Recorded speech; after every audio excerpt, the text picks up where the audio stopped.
Dan, welcome to the Beyond the Tools podcast. Thank you. This is an honor. I'm glad to be here.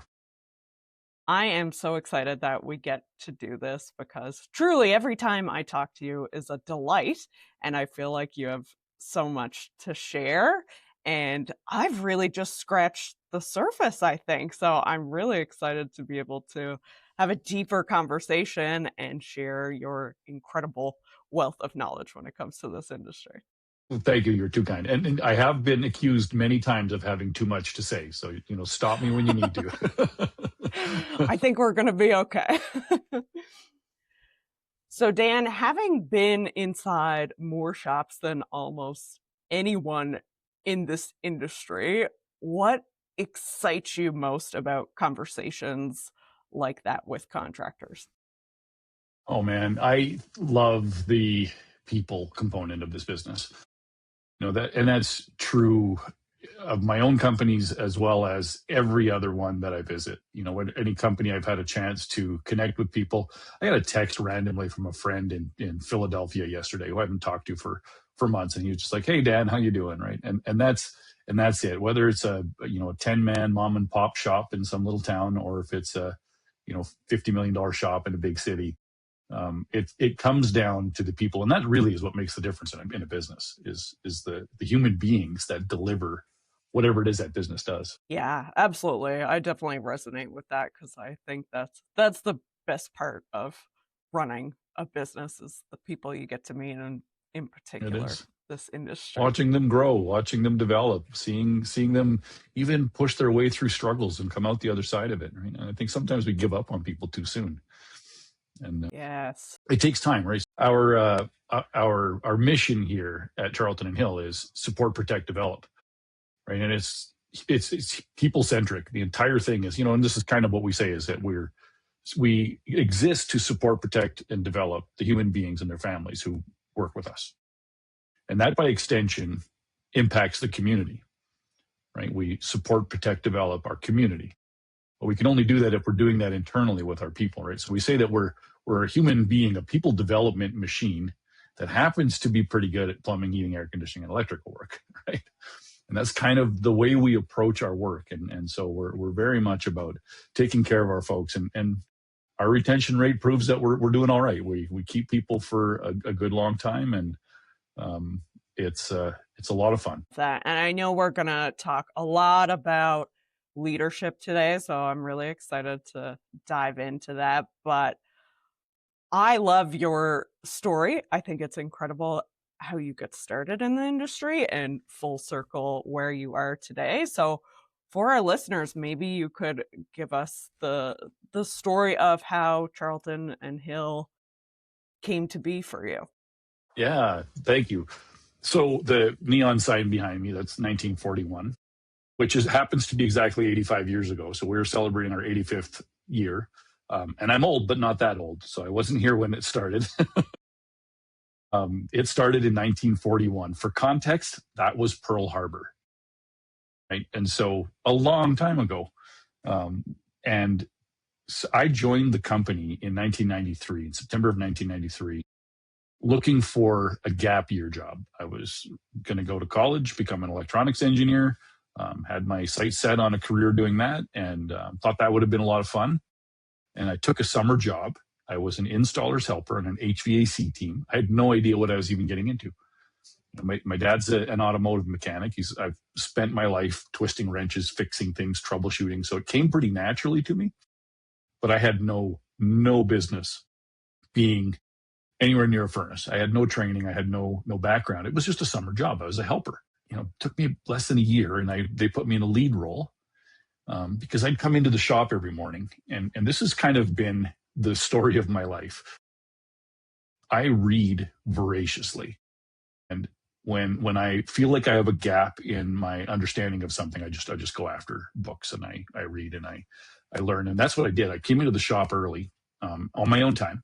And I would pull I remember the giant 3-ring Lennox binders that were, 4 inches, whatever.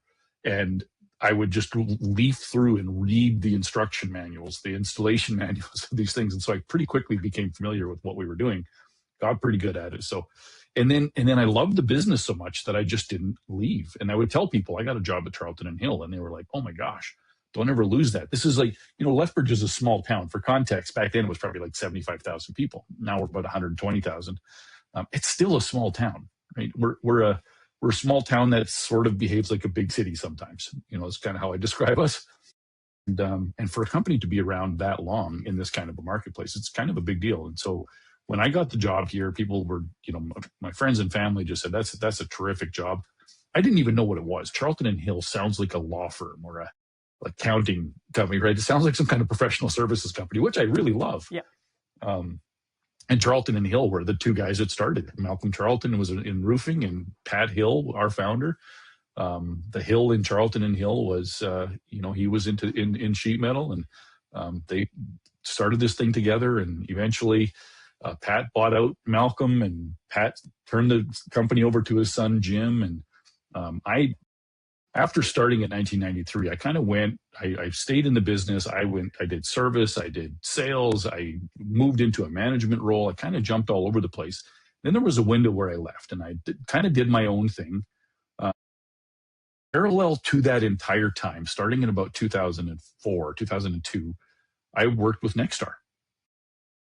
And we developed programs, and we did training, and I traveled. So when you say I visited more shops, I've been to all but 2 U.S. states. Arkansas and Alaska are the last 2 on my list, where I've not actually set foot in those spaces, nor have I spent any meaningful time. But I've been in every other state. I've been in 1,000 shops. I've seen a lot, and so those 2 paths ran parallel.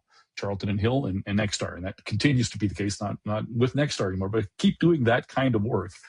Just now with CopperPoint and off of all that stuff. So I worked here for till like 2010, went out, did my own thing. I spent a handful of years working exclusively with Nexstar, where I was a Canadian resident doing work for a Minnesota company and full-time employee of Nexstar.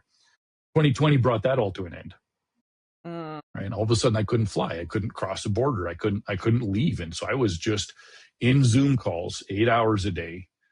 And then during that period of time, the folks at Charlton and Hill, my old boss, reached out to me and said, "Are you interested in an opportunity?" Right. That was a text message that I received. I got it still. I'll never let that go.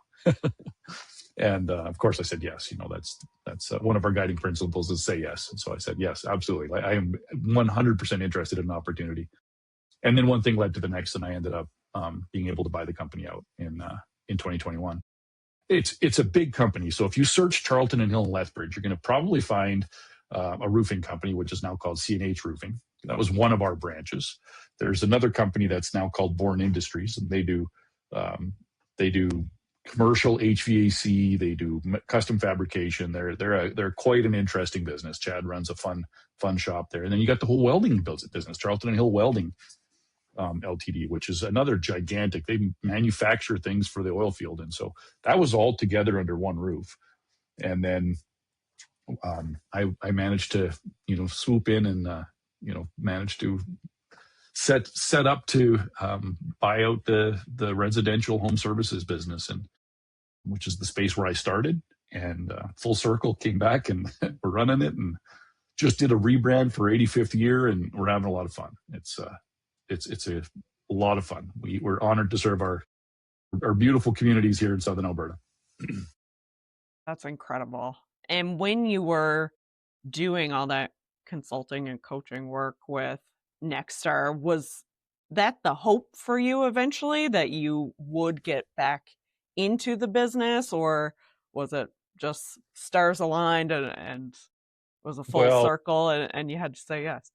Yeah. So I'm going to go back to like 1996. So I'd been with the company for about 3 years. And I was reminded of this by a friend who's running his own company in my marketplace now. He and I were working together back then. And it was probably January, February, about this time of year, where it gets a little bit slow. If it's not really cold, people aren't calling you. They're trying to pay off Christmas. They don't they don't want you in their house unless you have to be there. And so we were trying to avoid being seen. So we were up on the mezzanine. we were doing work. We were sweeping floors and tidying stuff up, and but nothing productive, nothing in terms of revenue generating. So we're trying to stay away from out of the sight of management, so we could continue to stay working. And he reminded me that in that moment, I had told him that one day I'm going to own Charlton and Hill. That was in 1996. So I had completely forgotten about that. But then after it all kind of came around, he said, "Do you remember when we were up there and we were sweeping it?" And I remember like it was yesterday, right? It's pretty vivid. And I do remember saying it. And so did I intend to do it? Did I see it coming around this way? Yeah, no, not at all. When I was with Nexstar, I started doing some keynote speaking, and I've done a few of those. And right, that's people want to check me out. That's the stuff I love to do when I'm out on the road. Get in front of a crowd, do some leadership development, inspire some people. I love that. I'll always want to do that. And coming back full circle into this business, it's home. This is where I belong. This is what this was all. It feels like it was all meant to be. Now, how that came around was so unpredictable, such a winding, curving road, right? So 1996, I put a stake in the ground and I say, I'm going to own this thing someday.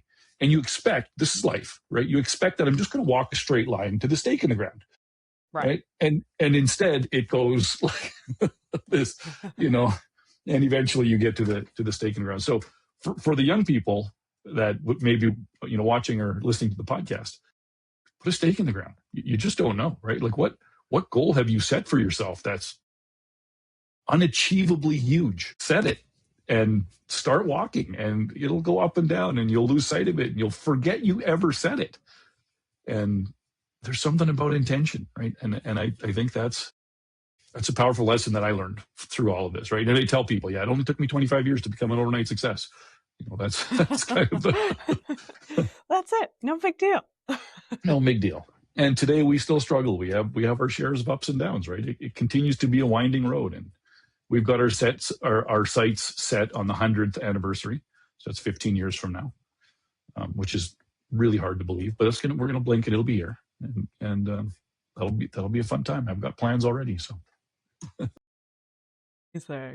So when you were coming into Charlton and Hill again, and having seen the inside of so many different businesses, were you surprised by what it took to actually run the company?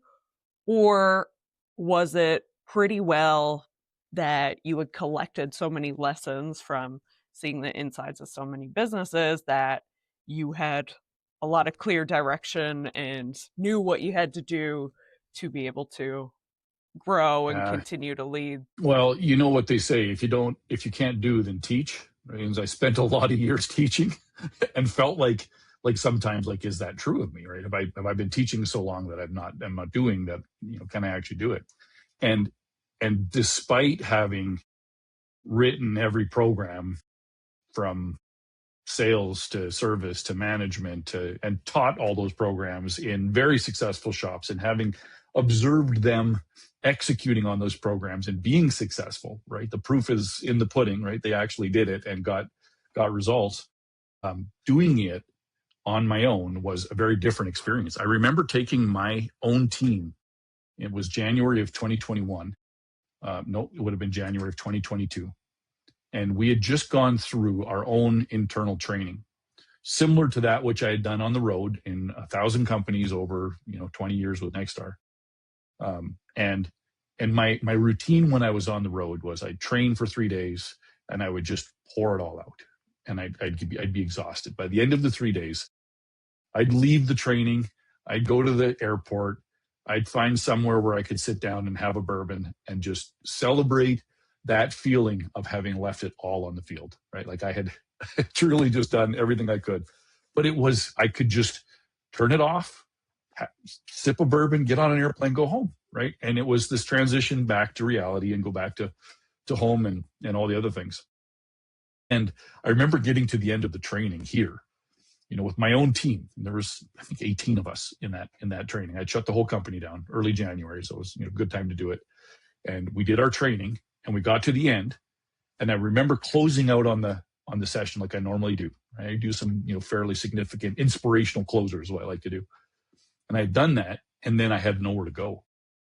And then it hit me like, oh my gosh, I'm okay. Let's get to work now. Let's execute. Now we got to put this thing, put our feet to the ground, and get to work. And we did, and started to see success. And it was so challenging. And to this day, I'm a Nexstar member, and my coaches, if you're listening to this, I mean, shout out to my Nexstar coaches. They hear from me a lot. I am smart enough to know that I'm dumb enough to need help. Right. And so I get on the phone with them as often as I can. I have routine calls with my business coach, my marketing coaches, and the whole team of them there. They're incredible resources and continue to be. And huge shout out to my friends at Nexstar, because that's what helps. Because when you're in the business and you're doing this on a daily basis, I'll have 25 visits to my office in the morning. People come with this and that and the other thing, and you got to execute. You got to take care of those things. You can't just ignore those things and just be the consultant in your own business. You're executing, you're operating.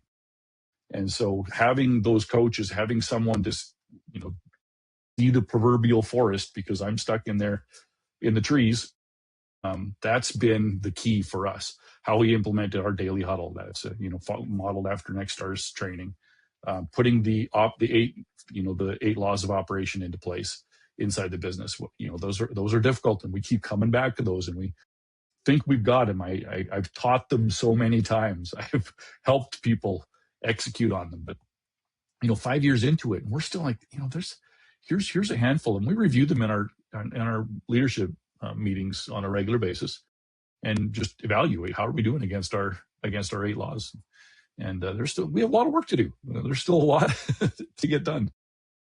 Just when you think you kind of get some traction and you're going somewhere, then another thing pops up, and you're rebuilding and doing something else, and picking a department and realizing it's not as healthy as we thought it was, and it needs some attention and some love, and doing that. So it's an ongoing thing. It's not easy.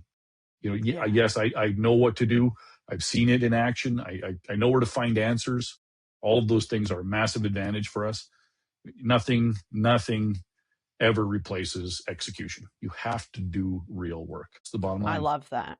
Yeah. And I want to dig into that a little bit more. And I'm certainly curious about the 8 laws thing. So we'll come back to that. But I guess when you're looking at a business that you're consulting with, what are some of the first signs that someone is struggling? Or like, what is it that you see that's common with businesses that aren't reaching the growth that they're looking for? So there's the 2 assessments that I do, and I do this without telling anyone I'm doing it.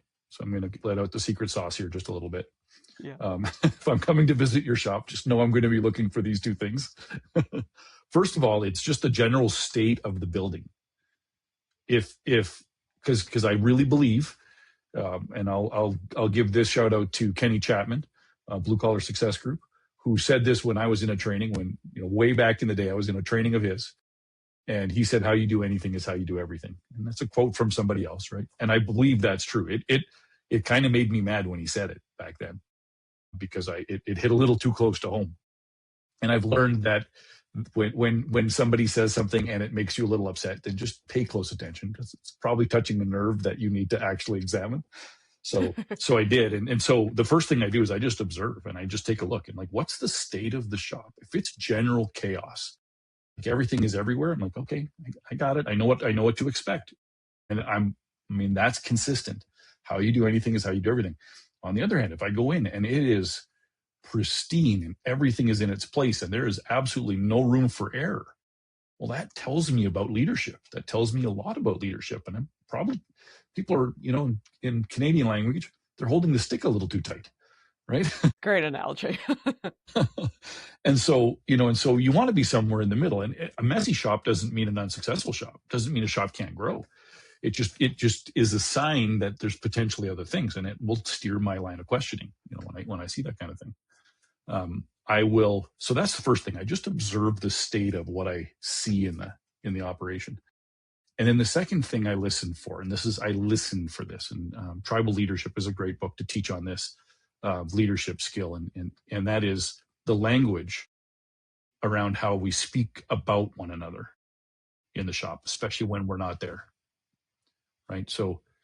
And that always is reflected in the training environment, right? So if I come to a shop and I hear a lot of language that's us and them language, where either coming from the field to management or vice versa, right? When the field guys go out and the managers, and I start asking them questions, tell me about your team, who's on your team, what are they like, what are they're very open-ended questions. And then when I hear a lot of, oh, that guy, those guys, good help is hard to find. When the sentiment in the management team is that's our human resource, our capital. They're good and bad. Just fire them if they're no good. We don't, right? Those are big red flags to me, and I'll watch it. Then I'll go to training in those very shops, and the receptivity level to training is going to be really low. It's very predictable, and I'll watch it occur, right? And that's not a technician problem. That's a leadership problem. I spoke to a person in my local market that was like, how in the world do you have, because we got like 30 or something employees in Lethbridge here, just in our shop now, which is a pretty big shop for a small town, doing exclusively home services. There's no new construction, there's no commercial. We just fix plumbing, heating, air conditioning, electrical problems. That's all we do. And he said, how do you, I've been trying to hire people forever. I can't get good plumbers no matter what I do. And I'm like, and we're in the same market. Like, and I got amazing people on my team, and it goes back to the mission. Why are we here, right? Because we'll pick up a guy, a young kid, who's we've got some here that are just outstanding. We hired one young man, and he was kind of like me, just fresh out of high school, just wanted to be a helper, summer job, kind of doing things in between other things, and he's one of our highest producing plumbers. His reviews are off the charts. Customers love him, and he's just grown into this role. And it takes training, and it takes time, and it takes an investment into human beings, and it takes riding through the low seasons, right? The whole be slow to hire and quick to fire. I get that, and there's some wisdom to that, but don't be too quick to fire. Sometimes a person's just going through something. If we're invested in their life, you might uncover that they're going through something significant at home, and it's impacting their performance at work, right? That's because, separate life and work. Oh, good luck with that. Let me know how that's going. Right? You're a human being wherever you go. I'm sorry. I go home. Work is on my mind. I come to work. Home is on my mind. Isn't yeah. I enter one world and leave the other one behind. You can't do that. We're human. Yeah. Right. And so I think we look at metrics and performance and what's the bottom line and are they producing, and we don't invest heavily enough into the conversation. Because I believe this to be 100% certainly true, that if I'm having the right conversation with a human being, they'll adapt and grow, or they'll eject. I won't need to ever fire someone, right? They'll just say, this isn't what I want. I'm not ready for this growth. I'm not ready to push down this. I want an easier job. I want to do something where I'm not being asked hard questions, right? You're welcome to that. But if you're going to be here, we're going to do that because we want to see you grow, right? Support, protect, develop sounds really like, oh, wow, I want to work in a place where we support, protect, and develop. Yeah. Except develop is kind of like where we sharpen the saw. That's the let's file off the burrs. It's not pleasant. Development is growth, and growth is challenging. And if it's not, we're not doing it. That makes so much sense. And it's really resonating with me because most of the conversations I have are through a screen, which is right. Unfortunate reality of where I live and the work that I do. But I was just last Friday, I went to meet a client who lives about an hour away and went into their shop and met the team. And you could just feel it as soon as you walked in that there was a camaraderie there. And, as when I had the owner alone and we were just having a chat, he was talking about, I've got such an amazing team right now. I really just want to grow to be able to support them. And it's such a difference when you have that mindset about the people that you work with every day. The topic of my book, the subject of my leadership development is the world is a beautiful mirror. This is a thought that came to me years ago, and I used to write this on a flip chart and stick it on the wall. When you walk into my rooms, into a training environment with Nexstar, I had the world is a beautiful mirror on the wall. And this is the theme of my book. This is the thesis of it. And it's the idea that which I see as prevalent around me has its origins in me. So if I want to know who I am as a human being, take a very careful and reflective look at the relationships around me, and it'll tell me who I am as a human being. And it's painful, right? But it's beautiful because it's a mirror. It doesn't lie. It doesn't try and sugarcoat. If I just look at the relationships, I'm reminded of this conversation I had with somebody in an Nexstar training. It was a management class, and we were talking about this. We're talking about leadership, our perspective of other people. And somebody volunteered this story. And he said he worked in a company where there were two friends that were the owners. And their names happened to both be Ron. And they called them internally, the guys in the shop called them Good Ron and Bad Ron. And Bad Ron, when you talk to Bad Ron, and this is, I'm regurgitating a story from another human being, so forgive me if the details aren't 100% accurate anymore. When you talk to Bad Ron, people would just wanted to do nothing to help him. He was those guys are bad, and good help is hard to find, and people are just going to take advantage of you at every turn that they can, right? It was that mentality, which is dangerous. And his experience of the people was that exactly that. They would not go out of their way to help him. They would not do anything to try and make his life easier. Good Ron, on the other hand, when he asked him about the employees in that company, he would say, man, we have the best team in the world. I can ask them to come in on a Saturday after they've worked a long week, and they'll just say, yeah, you bet, Ron, anything for you. We'll do anything for you. Same group of human beings, different reflection from the leader, right? So ask yourself, for everyone who's listening to this, ask yourself, what's being reflected back to me? And how has it got its origin in me? And what do I need to do to change that? So, Dan, if somebody's listening and they're like, oh no, I'm a bad Ron, what do they do? Well, they've done the right first thing by saying, oh no, I think I might be a bad Ron, right? That's the first step. You got to acknowledge that. And then it's time to start doing some deep reflection and start saying, what is this? What am I seeing in others? And this is difficult to do on your own. So I enlist the help of a coach. Reach out to, if you're a Nexstar member, you got coaches that'll do this. You got leadership coaches there. You've got, wherever you can find a coach, get somebody that knows you well enough and invest in this and say, help me become a better leader, because it's hard. You can't see the forest for the trees. It's difficult sometimes to see this. My friend, Justin Carroll, he said it this way one time, and I think this is a beautiful analogy of this. If you have a broken taillight, if you got a signal light out, you can't see your own broken taillight, right? So you need someone to tell you, like, hey, that taillight's out. Let's address that. Let's talk about that. It's not fun. We do that. We avoid this because it's generally painful, right?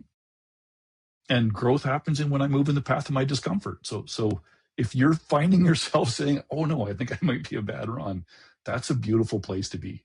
It really is. That's you having a look in the mirror and saying, oh gosh, this is real. What do I got to do about it? That's the next question. What do you got to do about it? Get some help.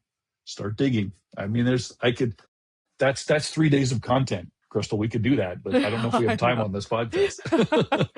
No, that's fair. That's fair.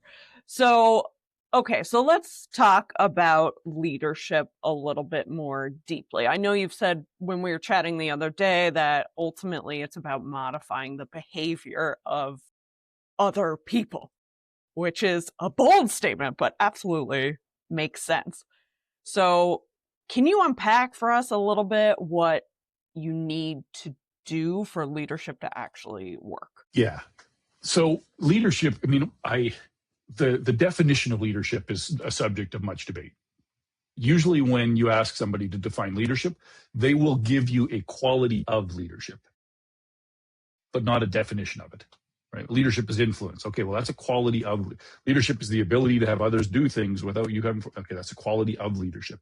But what is leadership? What does it mean to lead? And it's pretty simple. It's two things. It means I got to be ahead and somebody's got to follow me. That's leadership by definition. If I'm leading a race, it's pretty easy to define who's leading the race. It's not he who has influence. It's he who's ahead, he or she who's ahead, and has somebody following them. Right. So to quote John Maxwell, if you think you lead but no one follows, you simply take a walk. Right. That's a great quote. And so first of all, that's leadership. I got to be ahead and I got to have people following me. Now, the quality of leadership is inversely proportionate to the amount of force I must apply. So I can be a bad leader and still be a leader. I can be ahead and have people follow me. And history is full of them. History is full of them. They're famous. You don't have to go look far to find someone who was a leader who had bad character.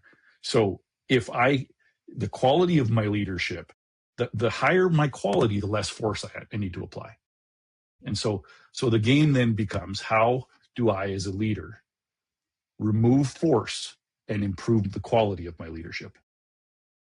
And so I unpack this in three things. And this is for everybody who's leading and managing other human beings, and you're in a shop, and you're listening to a trades-based podcast. I'm assuming that you've got some technicians you're working with.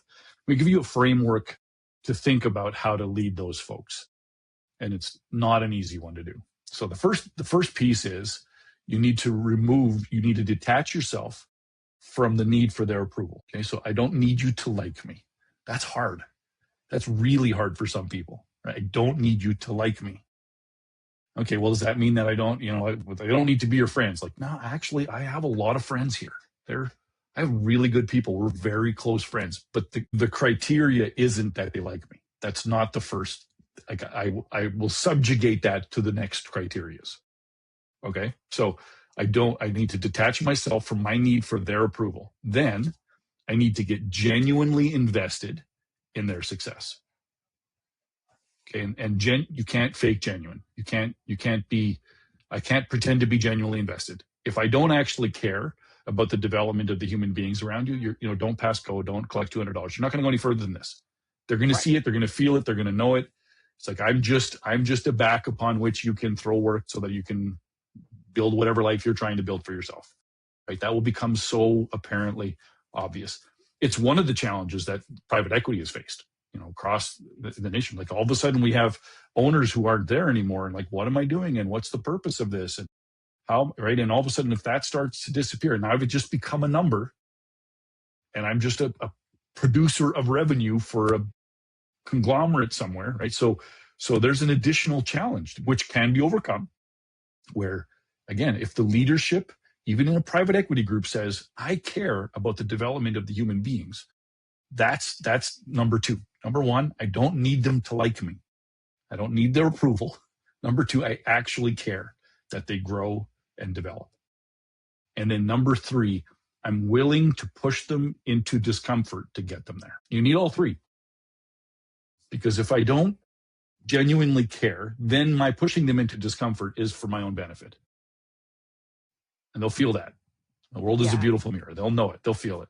If I do genuinely care and I want to push them into their discomfort, but I care about their approval, I won't do number three. Right. Makes and so total sense. I have to have hard conversations, and we do this all the time. I talk with Dave, my general manager here, who's just, a lot of this is just, I watch how he operates, and I'm telling you what Dave does. Dave wants to be, he hosts poker nights at his house. He's a blast. He's a lot of fun to hang out with, and he genuinely cares about the human beings, but he will put approval aside for your growth, and it's uncomfortable, and he'll challenge you, and he'll force you to ask difficult questions and push into growth. And those who figure that out, once they see that, wait, this guy's just trying to help me, they're his best friend. And it's amazing to watch. So how do you what's a framework for modifying the behavior of another human being? Well, okay, so in this context, modifying the behavior isn't for my ends, right? It detach from approval. I get genuinely invested in them, and I'll push them in spite of themselves. That's a lot. People want to, we'll take some time to unpack that and put that into practice. Yeah. So, what's an example, Dan, maybe of how you've seen that with a company that you've been working with, how they've been able to, yeah, maybe they struggled with those three things, but being able to master that has made a big impact on their business. Yeah, so I'll uh, keep a level of anonymity to the Yeah. to I've watched a couple of companies where the leadership was so attached to approval, right? The first one, they were just like, we care about our guys, we want them to have good. So it was a case of technicians were just making their own rules, just like, what, well, we'll come to work when we want to. Well, no, hey, no, we don't want to run calls past this time. And it was one of those cases where, like, well, and part of it was that we were feeling held hostage by the shortage of technicians in the field. Right? Like, Yep. we just can't go out there and hire four more plumbers if four walk away today, right? So that's a real problem. And so now all of a sudden we lean even heavier into approval. But here's the weird thing about following this model. If I detach from approval and get invested, and I will push them in spite of themselves, those hard conversations are a retention tool. They will keep better people around longer than trying to get their approval ever will. So you That have to makes a let lot go of of that. sense. Right. And so watching that company, the leadership team start to slowly transform. And what will often happen is when we start having those difficult conversations, is you will, just be ready for some people to not like it and say, I don't want this. This isn't what I signed up for. Because what you've done is essentially change the rules on them. Right. I came Mm, to a company where I kind of had my autonomy. I could do whatever I wanted, and nobody asked me the hard questions, and I wasn't pushed this hard. Now all of a sudden I'm being pushed this hard, and I don't know if I want that. And that's okay. That's fair. I get it. That's not what you signed up for. But if I'm going to lead and I truly want you to succeed, I have to have these hard conversations, right? And so I've watched that occur, and I've, where the approval was too big of a piece, and then there's plenty of examples where we're not genuinely interested in the development of the human being with whom we're working, right? yeah. And that's the piece I said earlier about language. I could hear that in the language of how do we Yeah. talk about them when they're not present. One of the big clues is, how do you talk about people who've left, whether you fired them or whether they've quit? How do you Right. talk about people once they're gone? Because everybody on your team is listening to that, and they're like, oh gosh, well, we had so and so here, and everybody was nice to his face, and then he left, and oh, he was a bad guy, and we knew it from all along. Like, I'm sorry, Yeah. you have undermined your leadership in such a significant way. So what this is my role. We reinforce this with our leadership team every time someone leaves the company for whatever reason. The language is the same. We love them. We hope that we wish them well. They did great work. We're really grateful for their time with us, and they've moved on, and we're happy for them. That's Yeah. that's that. Not like, no, it was coming. We saw it coming a long time ago. This was overdue. It should have been. Oh man, did you know what he was doing? Like, stop all of that. If you're not willing to have those conversations while they're still there, you do not have the right to have those conversations in their absence. That's the weakest form of leadership. Preach. I think that's gonna be we're gonna frame that soundbite because yeah, it's so important, and it really, yeah, it seeds distrust in your team when you talk about people. Yeah. Yeah. So, and you got to watch it because it's easy to do. And sometimes behind closed doors, we have to have those real conversations. Like, what's going on with so and so? Like, what are we doing with them? And then it's about crafting the right conversation, right? So clear, direct, and with respect. That's our framework for every conversation. Clear, direct, and with respect. So you got to have all three of those, right? So again, clear and direct, that's one thing. But if I remove respect, that's ugly. I can be unclear and indirect. That happens a lot. Or I'll talk about someone and not with them, right? Clear, direct, and with respect. And we go to the person, we have the conversation, we say the things that we were saying with the door closed to that person in privacy with respect, hoping that the difficult conversation that we're having, in spite of themselves, inspires them to a level of success that they didn't know was possible in themselves. Yeah. Yeah, I love that so much. That's incredibly powerful. Yeah, it's it's a human being business. It really is. If you lose sight of that, it's a quick road to decline.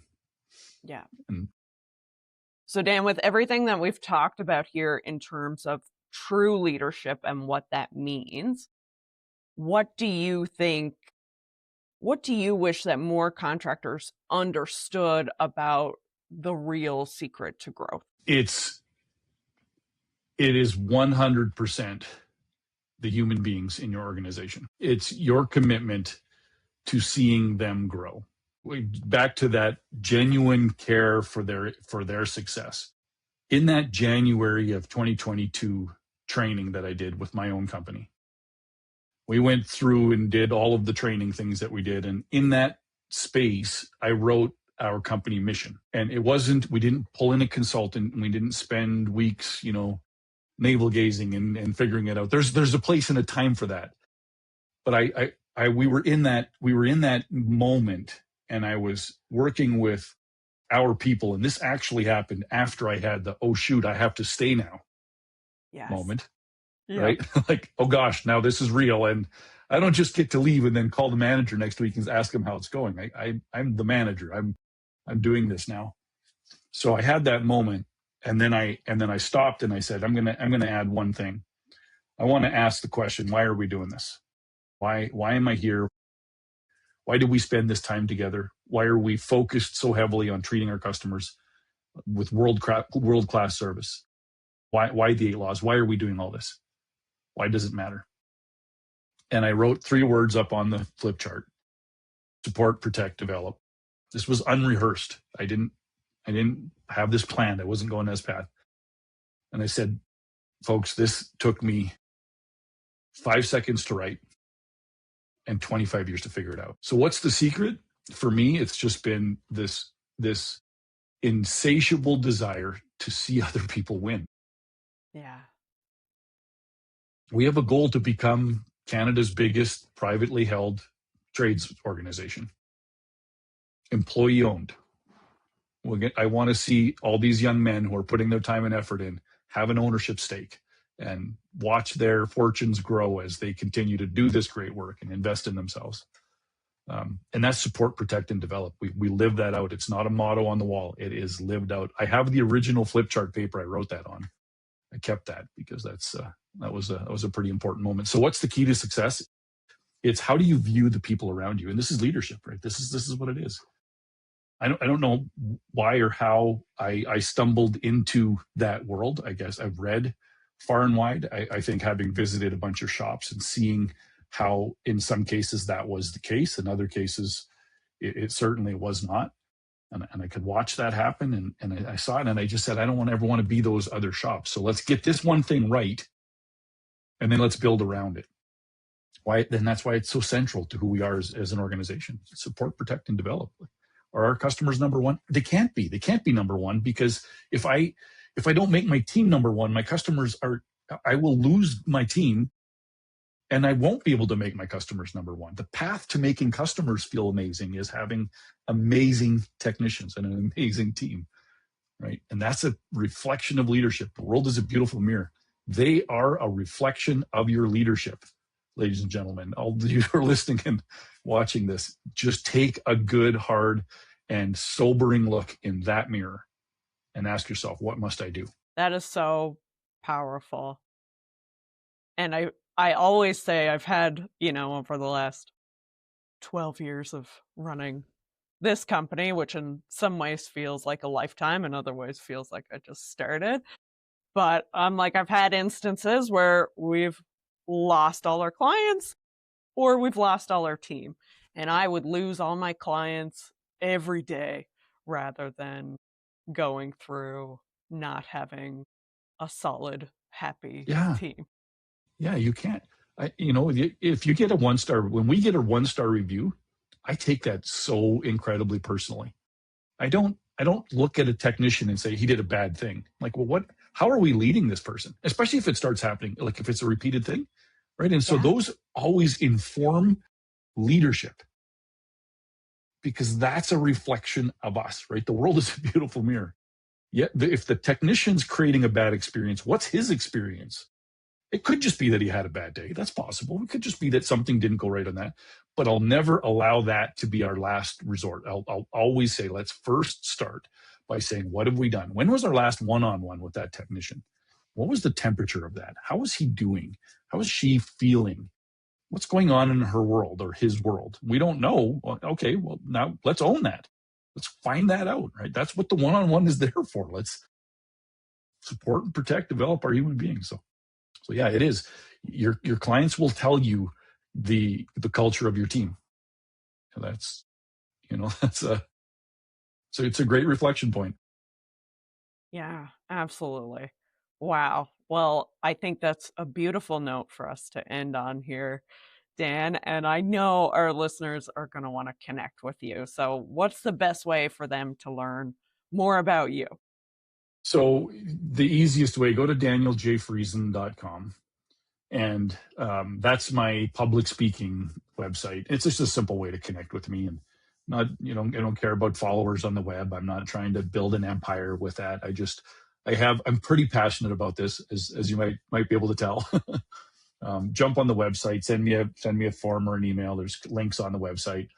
We can connect that way, and I'm happy to set up calls and talk to people. And if something we said here today, and I do want to say this because I so deeply care. I'm so grateful to all the years I got to spend with my friends at Nexstar and all the companies I got to visit, 50,000 plus human beings by some estimation that I've had a chance to stand in front of and say words. That's not nothing. That's a privilege and an honor that I don't know how it ever landed in my lap. And I set out in the early days, and it still is my mission there, is to put a dent in this industry. That when someone gets this job, whether it's Charlton and Hill and Lethbridge or some shop in some city anywhere else in the world, that they say, oh my gosh, you got a job there, you won the lottery. Yeah. Stay with that job. The trades are an amazing place to be. I believed it then, I believe it now, and that's my mission. So if I can help anybody create that in your environment, I'm all about it. Amazing. Thank you, Dan. We will make sure that all those, your links and everything are in the show notes as well for anybody listening in audio.